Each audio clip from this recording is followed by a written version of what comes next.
बिस्मिल्लाहिर्रहमानिर्रहीम। अस्सलाम वालेकुम स्टूडेंट्स।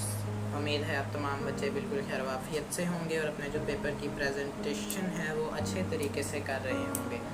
हम सब जानते हैं जैसे कि 9th क्लास के जो बोर्ड एग्जामिनेशन है वो हो रहे हैं। 2 पेपर हमारे गुजर चुके हैं। मैं भी जो है मैंने कैंडिडेट हूँ बोर्ड का और मैं 9th क्लास के पेपर दे रहा हूँ। आप सबसे रिक्वेस्ट है कि मेरे लिए भी दुआ करें और मैं जो है आपके लिए भी दुआ करूँगा। देखें, जो आज की मेरे इस वीडियो बनाने का मकसद है पेपरों के दरमियान में, वो आप लोगों की भलाई के लिए ही है। देखें, अक्सर जो बच्चे हैं हमारे जो बोर्ड के एग्ज़ामिनेशन में जाते हैं, आप यकीन करें उनको ये भी नहीं पता होता कि जो पेपर है वो किस तरीके से प्रेजेंट करना है, किस तरीके से पेपर प्रेजेंट करके हमने अपने एग्ज़ामिनर को देना है। उनको एग्ज़ामिनर एक एक बात जब बताता है तो उसको जो है एग्ज़ामिनर को टेंशन होती है। जब जितना आप एग्ज़ामिनर को स्ट्रेस देंगे वो उतना जो है आप पे सख्ती करेगा। उसको स्ट्रेस होता है। फिर जिस बच्चे को नहीं आता उस वजह से उसकी वजह से सारे बच्चे डिस्टर्ब हो जाते हैं और पेपर की पहले इतनी टेंशन होती है, ऊपर से एग्ज़ामिनर जो है वो आ जाते हैं और फिर उनकी इतनी ज़्यादा टेंशन जो है वो हो जाती है। लेकिन मैं जो है आज की इस वीडियो को देखने से जो है आपका ये सारा स्ट्रेस जो है वो उतर सकता है। इसके लिए आपको क्या करना होगा, आपको हमारा चैनल करना होगा सब्सक्राइब, लाइक करना होगा वीडियो को, और सबसे अच्छी बात जो है जो सदका जारिया आपके लिए है, अल्लाह ताला आपको सवाब भी देंगे कि वीडियो को शेयर करें। क्या मतलब हो सकता है कि क्या आपकी वजह से एक अच्छे बच्चे का जो है मुस्तकबिल सेट हो जाए, हमारा मुस्तकबिल सेट हो जाए, किसी बच्चे का भी मुस्तकबिल सेट हो जाए कि जिसको इस बारे में पता नहीं है लेकिन उसकी प्रिपरेशन अच्छी है। मेरी आपसे रिक्वेस्ट है, तमाम बच्चों से रिक्वेस्ट है कि जो है वीडियो को शेयर करें, लाइक करें, सब्सक्राइब करें, ताकि हम दोनों जो हैं, जो भी आप जो देख रहे हैं और मैं भी, हम दोनों एक दूसरे के कोऑपरेट से आगे इस चैनल को लेके जा सकें। सबसे पहले जो हम बात करेंगे कि जो बोर्ड के पेपर में हमने चीज़ें लेके जानी हैं वो किस तरीके से लेके जानी है। देखें, आप जो बोर्ड में चीज़ें लेके जाते हैं वो डिपेंड करता है कि आप कितना लंबा पेपर कर रहे हैं। अब जैसे उर्दू के पेपर में आपको इंक पेन जो है उसकी ज़्यादा ज़रूरत पड़ेगी, क्योंकि उर्दू के पेपर में हेडिंग्स कम होती हैं, फिर उनके अंदर जो मवाद लिखना होता है वो थोड़ा ज़्यादा होता है। तो आपको उसमें बॉल पॉइंट से अगर आप लिखते हैं, जेल पेन से लिखते हैं, तो आपको 2 से 3 लेके जाने हैं, क्योंकि एक इंक पेन की इंक से या एक बॉल पॉइंट से जो है आप पूरा एक उर्दू का पेपर नहीं कर सकते। इंग्लिश सब्जेक्ट का पेपर लेके जा रहे हैं तो इंग्लिश सब्जेक्ट में हेडिंग ज़्यादा होती हैं, लिहाजा आपके पास मार्कर ज़्यादा होने चाहिए। जिस चीज़ से आप हेडिंग्स दे रहे हैं या सब हेडिंग्स दे रहे हैं वो सारी चीज़ें आपके पास 2-2 होनी चाहिए, ताकि अगर एक चीज़ ख़राब भी हो जाए, एक मार्कर ख़राब भी हो जाए, तो आपके पास दूसरा हो कि जिससे आप अपने बाकी पेपर की ज़रूरत पूरी कर सकें, और अगर किसी बच्चे को हेल्प की ज़रूरत है तो आप उसको एक एक्स्ट्रा मार्कर दे सकें। अगर हम बात करें बोर्ड के जो कमरा इम्तिहान होता है उसकी सख्ती की, तो ज़्यादा सख्ती नहीं होती, मगर अगर कोई बच्चा चीटिंग करता हुआ पकड़ा जाता है तो उसके ऊपर लाजमन UMC बनाया जाता है। और अब जो है मेन टॉपिक जो है वो हम इस बारे में बात करेंगे कि कौन कौन सी कंपनी की चीज़ें लेके जानी चाहिए। मैं जो आपको प्रेफर करूँगा जेल पेन आप लेके जाएं बोर्ड में, क्योंकि जेल पेन से लिखने से क्या होता है कि इंक पेन से अगर हम पेपर को लिखते हैं तो जब पेपर असल में 1-2 महीने ऐसे ही पड़े रहते हैं, बंडल में पड़े रहते हैं। जब आपके रोल नंबर की 86,000 वालों की बारी आती है या 29,000 वालों की बारी आती है, सिर्फ तभी उस बंडल को खोला जाता है एंड देन चेक करके उसको दोबारा से उन बंडल्स में बंद करके जो है जहाँ पे भी उन्होंने स्टोर करना होता है उधर उसको स्टोर कर दिया जाता है। इसलिए अगर आप इंक पेन से लिखेंगे तो हम आम रूटीन में भी देखते हैं कि इंक पेन से लिखने के तकरीबन 2-3 दिन बाद जो है हमारी इंक मध्यम हो जाती है, कुछ लफ्ज़ जो है, कुछ वर्ड्स डिसअपेयर भी हो जाते हैं। तो इस चीज़ से बचने के लिए जेल पेन या बॉल पॉइंट से लिखा करें, ताकि आपका पेपर अगर 2 महीने भी बंद है, बंडल में बंद है, तो आपके पेपर को कोई नुकसान ना हो। अगर सबसे पहले बात करें कि आपके पास क्या क्या चीज़ें होनी चाहिए बोर्ड के पेपर्स में लेके जाने की, तो बड़ा स्केल, अक्सर बच्चे क्या करते हैं इस स्केल की बजाय बोर्ड के पेपर में एक बड़ा सा स्केल ले जाते हैं। तो बड़ा स्केल रखने की जगह नहीं होती, इतनी सी जगह होती है कि जिस पे रख के आपको अपना पेपर करना होता है। तो छोटे स्केल से मैं आपको प्रेफर करूँगा कि आप जो है लाइनें लगाया करें, क्योंकि ये छोटा स्केल काफ़ी होता है। अगर आप एक शीट पे लाइन लगा रहे हैं तो हाफ हिस्से पे लाइन लगा के दोबारा से अगर आप हाफ हिस्से पे लाइन लगाएंगे तो मेरे ख्याल में आपका टाइम इतना ज़्यादा वेस्ट नहीं होगा। लेकिन अगर फिर भी आप चाहते हैं कि आप कंफर्टेबल हैं बड़े स्केल के साथ, तो आप अपना बड़ा स्केल भी लेके जा सकते हैं। नेक्स्ट बारी आती है पॉइंटर्स की।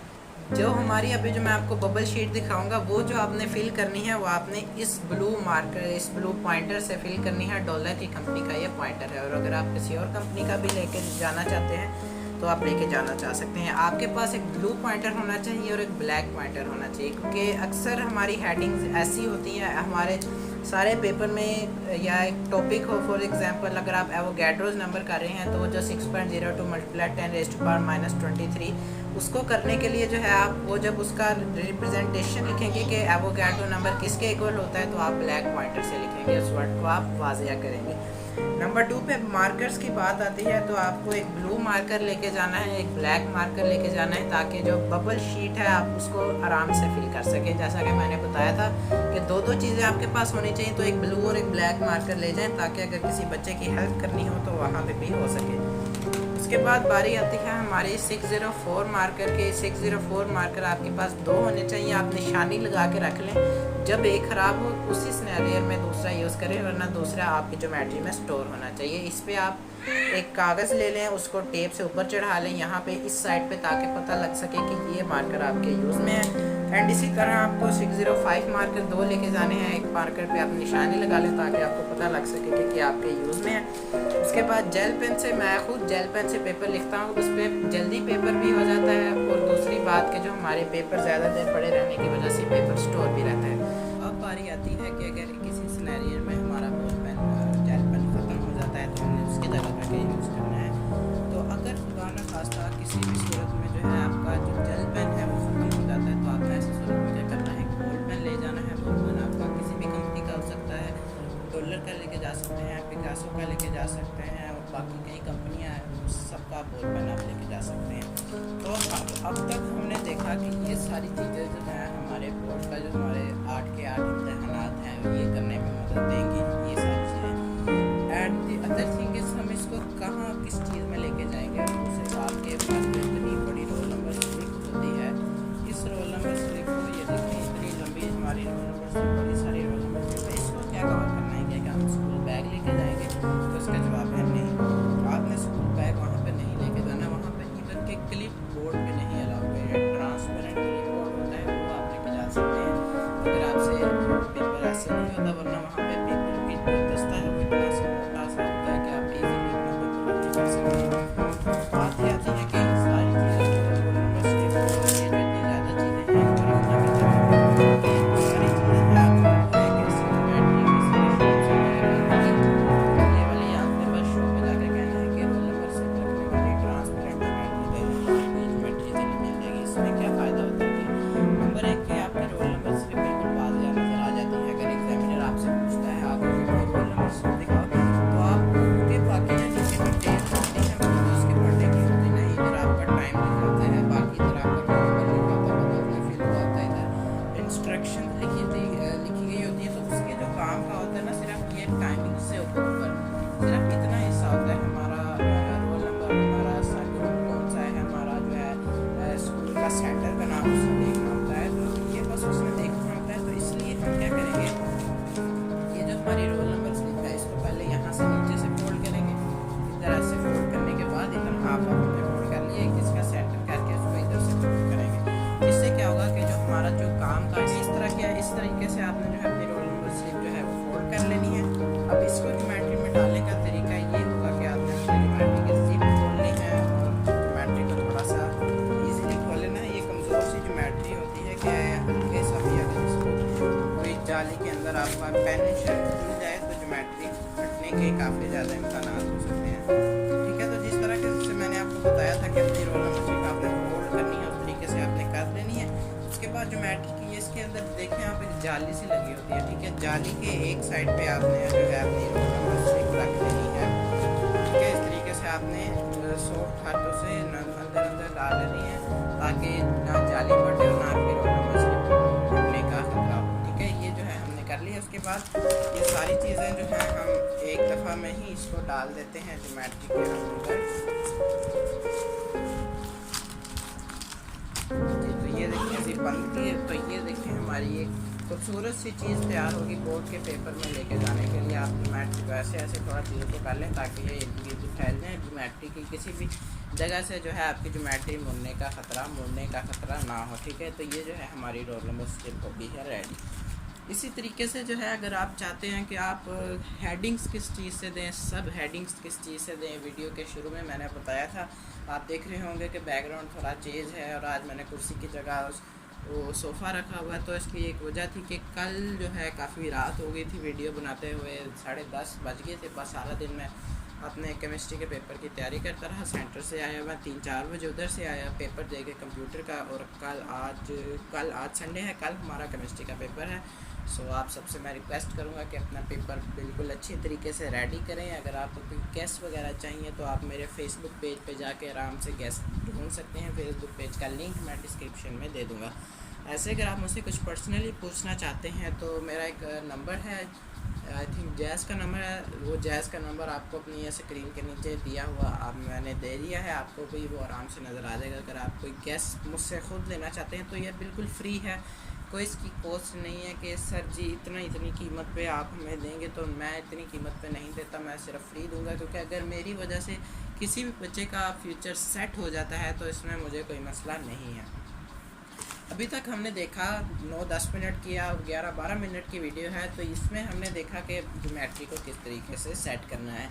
उसके बाद बात आती है कि हम अपनी जो हेडिंग्स है, मैं आपको प्रेफर करूँगा, मैं जिस चीज़ से और मेरे बहन भाई जिस चीज़ से मुझे प्रेफर करते थे कि पेपर किया करो, वो ब्लू पेन से था। ब्लू इंक के ब्लैक जो होता है इंक पेन या जेल पेन या पॉइंटर या मार्कर 604 या 605, ब्लैक मार्कर या ब्लैक पॉइंटर ज़्यादा जल्दी फैलता है, ज़्यादा जल्दी सेपरेट होता है अगेंस्ट ब्लू मार्कर, क्योंकि ब्लू मार्कर जो है वो जैसे ही एक जगह पे जाता है वो उसको फिट कर लेता है, क्योंकि इर्द गिर्द की कोई भी चीज़ उसको सिर्फ वाइट होती है, यानी कि ब्लू कलर जो है वो वाइट को अच्छी तरह एब्जॉर्ब कर लेता है।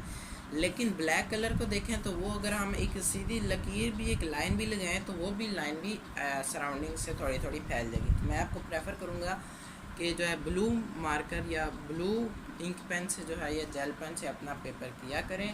और अगर कोई वर्ड हाईलाइट करने की, कोई पॉइंटर इतना ज़्यादा नहीं फैलता। अगर आपने बबल शीट, अब हमने ये तो देख लिया ना कि मैं आपको प्रेफर किया कि सब्जेक्टिव टाइप में आप सब कुछ ब्लू से किया करें। अगर किसी चीज़ को वाजिया भी करना है तो उसको 605 मार्कर से मोटा सा करके लिखते हैं पूरे सवाल में, ताकि आप लोगों को भी पता चले कि ये जो है हेडिंग्स है, ये सब हेडिंग्स है, और एग्जामिनर को भी पेपर आपका चेक करने में बहुत आसानी हो। उसके बाद बारी आती है बबल शीट्स की। बबल शीट्स को आपने किस तरीके से फिल करना है, ये मेरे पास कुछ सैम्पल शीट्स पड़ी हुई थी, ये मैं आपको दिखा देता हूँ।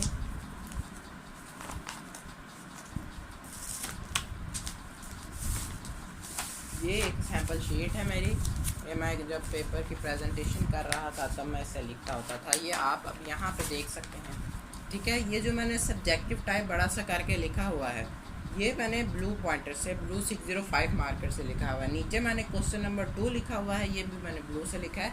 और सिर्फ आपने जो सबसे पहले आप सब्जेक्टिव टाइप और इर्द गिर्द मैंने 605 मार्कर से लाइन लगाई हुई है। बोर्ड के पेपर में लाइन वाली शीट नहीं मिलती, आपको लाइन लगानी पड़ेगी, ठीक है। ये क्वेश्चन नंबर 2। अब ये आप देखें, अक्सर बच्चे करते हैं कि जो सब्जेक्टिव ऑब्जेक्टिव पेपर होता है, ऑब्जेक्टिव टाइप होती है, जहाँ पे क्वेश्चन पेपर लिखा होता है, तो अगर उनको question number 2, question number 1 MCQs का होता है, और क्वेश्चन नंबर 2 का अगर उनको पहला सवाल आता है, वो क्वेश्चन नंबर 2 का पार्ट नंबर 1 लिख देते हैं। अब उनको दूसरी की जगह तीसरा सवाल आता है, तो वो ये करते हैं कि क्वेश्चन नंबर 2 का दूसरा पार्ट एग्जामिनर ने नहीं चेक करना, उसको यही पता है कि आपने दूसरा सवाल किया है और आपने दूसरे सवाल के तीसरे सवाल का जवाब लिखा है, तो वो सवाल को गलत कर देगा। आपने क्या करना है, जो नंबरिंग पेपर में दी हुई है, ऑब्जेक्टिव पे दी हुई है, क्वेश्चन पेपर पे दी हुई है, वही आपने अपनी शीट पे पेस्ट करनी है, ताकि किसी भी को कोई मसला ना हो। अब देखिए, आपको लग रहा होगा कि मैंने सिर्फ हर जगह मैंने क्या किया है, मैंने क्वेश्चन नंबर 2 आगे ब्रैकेट में उसका पार्ट, अगर आप लिखेंगे ना कि क्वेश्चन नंबर 3 आप कर रहे हैं, तो आप क्वेश्चन नंबर 3 का पार्ट 1 करना है, तो सबसे पहले आप सेंटर में लिखें क्वेश्चन नंबर 3, से आगे छोटी ब्रैकेट में देखें उसका पार्ट लिखें, ताकि एग्जामिनर, अब देखें अब आपने ऐसे लिखा ना, सिर्फ पार्ट लिखा, तो एग्जामिनर देखेगा अच्छा पार्ट 1 है कौन से क्वेश्चन का, फिर वो ऊपर देखेगा क्वेश्चन नंबर 2, फिर वो ऑब्जेक्टिव पे देखेगा।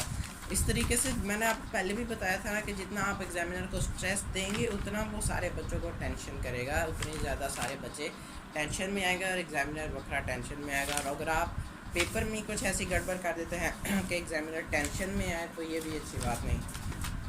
ठीक है, उसके बाद ये चीज़ें आपको 2 पेपर में तो पता लग ही होंगी, उधर उन्होंने बता दिया होगा कैसे फिल करनी है। और ये जो है हमारी एक साइट होती है, यहाँ पे आजकल अंगूठा नहीं लगवा रहे, जिधर अगर आप अक्सर बच्चे परेशान हैं कि जी अंगूठा हमारे जान के नहीं लगवाते, तो भाई जान वो अंगूठा नहीं लगवा रहे क्योंकि अब जदीद टेक्नोलॉजी का दौर आ गया है और अंगूठे लगवाने वाले सीन जो हैं बिल्कुल ख़त्म हो चुके हैं। सो एक दफ़ा फिर मैं आपसे रिक्वेस्ट करूँगा कि यार भाई मेहनत किया करें, मैं भी आपकी तरह एक बच्चा हूँ, मैं भी मेहनत कर रहा हूँ, मेरे लिए भी दुआ करें, मैं आप लोगों के लिए भी दुआ करता हूँ ताकि एक दूसरे की दुआओं से हम अपने माँ बाप का सहारा बन सकें। क्योंकि देखें जो सबसे घर में मर्द होते हैं ना, मर्द, और वो भी सबसे बड़े, हमारे वालिद से नीचे जो हैं हम जितने भी बहन भाई हैं, भाई ख़ास तौर पर जितने भाइयों के सर पे बहुत सी जिम्मेदारियाँ होती हैं। अगर भाई छोटे भी हों तब भी उनके सर पे बहुत ज़िम्मेदारियाँ होती हैं। तो इसलिए अपनी ज़िम्मेदारियों को जब आपका स्टडी में दिल ना लगे, आप सोचें कि यार मेरी इतनी बहनें हैं, मैंने अपने माँ बाप का भी सहारा बनना है, मैंने इतनी मेहनत करनी है, तो उस सूरत में आपको लाजमी सबक याद होगा। अल्लाह पाक खुश होंगे कि यार इस बच्चे को अपने पेरेंट्स की टेंशन है, अपने ब्रदर एंड सिस्टर की टेंशन है, तो वो फिर आपको अल्लाह ताला आपकी स्टडीज़ करने में आपकी हेल्प करेंगे। कुछ बता तो नहीं सकते, लेकिन आपका माइंड इस तरीके से बना देंगे कि आपका जो है जो अपना ध्यान है वो आपकी स्टडी में ज़्यादा लगेगा। अब बात आती है कि यार पेपरों में क्या जो हम याद करें उसको लिखना है, रट्टा मारना है? No, never. आपने कभी भी पेपर में जो चीज़ याद करेंगे, आपने घर में जब आपको, फॉर एग्जांपल आज केमिस्ट्री का पेपर है और मैं याद कर रहा हूँ रस्टिंग ऑफ आयरन, ठीक है, रस्टिंग ऑफ आयरन मैं याद कर रहा हूँ, मैं क्या करूँगा, जो मैं याद कर रहा हूँ उसको मैं लिखूँ। पेपर में आपने वैसा नहीं करना, क्योंकि अगर आप पेपर में ऐसा करेंगे तो मे भी आपके जहन से टेंशन की वजह से, क्योंकि जो आप लिखते हैं 100% वो आपके जहन में रहता है, टेंशन की वजह से हो सकता है वो आपका सारा जहन से निकल जाए। सो आप सारा साल आखिर पढ़ते ही रहे हैं, लेकिन अगर फिर भी किसी बच्चे को डाउट है कि ये जो है मुझे लिखने से ही याद होगा, तो उसको मैं प्रेफर करूँगा कि आप लिख लें ताकि आपको अच्छी तरह याद हो जाए। पहले भी बताया था मैंने, पिछले पार्ट में भी बताया था जब मैं रिव्यू वगैरह चीज़ों का करवा रहा था कि कभी भी आपने टेंशन लेके पेपर में नहीं जाना। हार्ड वर्क से ज़्यादा आजकल स्मार्ट वर्क का जो है वो दौर चल रहा है। उसके बाद बारी आती है कि आपने लवाजमात, कपड़े, जूते या घड़ी, रुमाल वगैरह किस तरीके से लेके जाना। सो देखें इतना ज़्यादा सेट वेट हो के पेपर में नहीं जाना चाहिए, क्योंकि जितने आप अच्छे कपड़े पहन के जाएंगे, मैं ये नहीं कह रहा कि आपके पास अच्छे कपड़े हैं तो आप दूसरों को दिखाने के लिए कि मैं बहुत सादा हूँ, ये ऐसा नहीं करना आपने। इससे गुनाह भी मिलता है कि आप शोखियाँ मार रहे हैं। बेशक वो अच्छे कपड़ों में हो या बुरे कपड़े में हो, शौकी तो हम आते हैं ना कि लोग देखेंगे कि हम सादे से बच्चे हैं। ठीक है, आपने कोशिश करनी है कि लाइट से लाइट कपड़े पहने, मतलब कि अगर आप पैंट शर्ट में कंफर्टेबल है आप पैंट शर्ट पहन के जाए, पैंट कोट में कंफर्टेबल है आप पैंट कोट पहन के जाएँ, शलवार कमीज़ में कंफर्टेबल है शलवार कमीज़ पहन के जाए, वेस्ट कोट में कंफर्टेबल है शलवार कमीज़ के ऊपर आप वेस्ट कोट पहन के जाएँ। क्योंकि ये चांसेस नहीं होते कि एग्ज़ाम के दौरान लाइट चली जाए। एग्ज़ाम के दौरान, क्योंकि पूरे पाकिस्तान में 9th क्लास के एग्ज़ाम्स हो रहे हैं, तो उनको हदायत होती है जो कि इलेक्ट्रिक वालों को कि इस टाइम के साथ आपने लाइट नहीं भेजनी, बच्चों का पेपर हो रहा है। ठीक है, उसके बाद हमारी घड़ी, परफ्यूम, रुमाल। तो परफ्यूम आप लाजमी लगा दें, क्योंकि अगर वहाँ पे मतलब कि किसी चीज़ की कूड़े वगैरह की स्मेल भी हो तो आपके पास परफ्यूम लगी हुई हो और आपका माइंड उससे फ्रेश रहे। पानी की एक बोतल साथ ले जाएं, पानी की बोतल साथ नहीं लेके जानी तो कोई जूस वगैरह साथ ले जाएं, वो कोई वह माइंड नहीं करते। उसके बाद बारी आती है कैलकुलेटर की। रोल नंबर स्लिप पे लिखा है प्रोग्रामेबल कैलकुलेटर, तो अक्सर बच्चे इस बात से नहीं लेके जाते। कल मैं भी एक्चुअली मैं अपना कैलकुलेटर भूल गया था कंप्यूटर के पेपर में लेके जाने के लिए, लेकिन अल्लाह का शुक्र है कन्वर्जन वाला सिर्फ एक ही सवाल आया और मैंने चॉइस में छोड़ दिया। अक्सर बच्चे समझते हैं कि प्रोग्रामेबल कैलकुलेटर वो होता है कि जो मेरे पास कैलकुलेटर नहीं, मैं ऊपर हूँ, कैलकुलेटर नीचे पड़ा है तो मैं वीडियो को ख़त्म करके ही नीचे जाऊँगा। तो अक्सर बच्चे समझते हैं कि वो कैलकुलेटर जो है हमारा, वो जो हमारे पास कैलकुलेटर है कैसियो का या किसी भी लोकल कंपनी का, तो वो समझते हैं वही प्रोग्रामेबल कैलकुलेटर है। नहीं है, प्रोग्रामेबल कैलकुलेटर कहते हैं मोबाइल फ़ोन को। मोबाइल फ़ोन उसमें अलग से लिखा है, लेकिन मोबाइल फ़ोन ही एक प्रोग्रामेबल कैलकुलेटर है कि जिसमें अक्सर प्रोग्राम्स भी परफॉर्म हो सकते हैं। तो अगर आप अपना कैसियो का कैलकुलेटर लेके जाएंगे, साइंटिफिक कैलकुलेटर, तो कोई मसला नहीं है, आपको वहाँ पे कोई भी कुछ भी नहीं कहेगा। खाने के लिए कोई चीज़ वगैरह लेके जाना चाहते हैं तो लेके जा सकते हैं, तब भी आपको कोई नहीं कहेगा। लेकिन ब्लैक कलर की ड्रिंक्स लेके जाना वहाँ पे सख्ती से मना है, क्योंकि बच्चे क्या करते हैं कि बोतल पे ब्लैक मार्कर से लिख देते हैं और ब्लैक कलर की ड्रिंक्स उसमें डाल देते हैं। जब एग्जामिनेटर थोड़ा इधर उधर होता है तो अपने ऐसे बोतल ऊपर करते हैं, जिस सारा कुछ लेके आया है, तो इससे भी आप थोड़ा इस्तेमाल करें। सो आजकल इतना ही। उम्मीद करता हूँ आपको वीडियो पसंद आई होगी। अगर वीडियो पसंद आई, सारी वीडियो में मैंने नहीं कहा कि ताकि आप लोग पेपर का अच्छी तरह जो है समझ लें।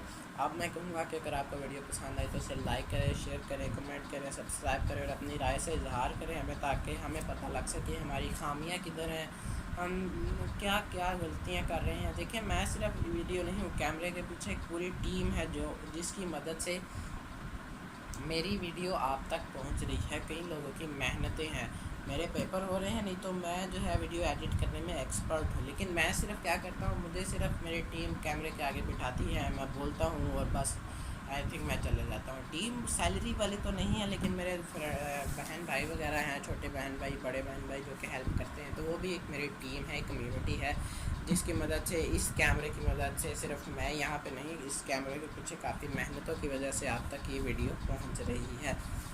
ठीक है, तो शेयर करें, कमेंट करें।